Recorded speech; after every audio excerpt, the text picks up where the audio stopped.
Hammamiz bilgan beton ham kasal bo'ladi.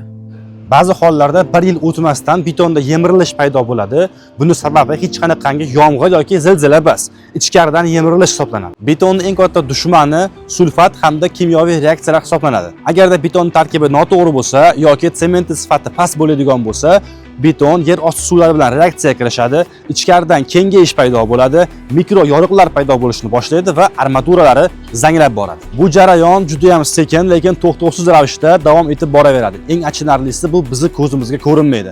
Aynan mana shu sababdan ba'zi obyektlarda 3-4 yil o'tgandan keyin ta'mirtalab bo'lib qoladi. Poydevordan nam chiqishni boshlaydi. Poydevor qattiq bo'lsa ham, lekin mustahkamlik darajasi juda ham past bo'ladi. Sifatli beton faqatgina qotishi bilan baholanmaydi, uni quyidagi muhim jihatlari ham bor.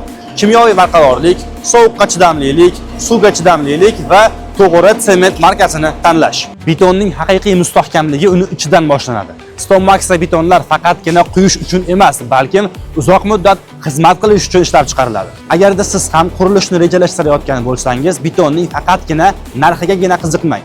Izohlar qismida uzoq xizmat deb yozib qoldiring. Biz sizga qanday sharoitda, qanday betondan foydalanish kerakligi haqida maslahat berib o'tamiz.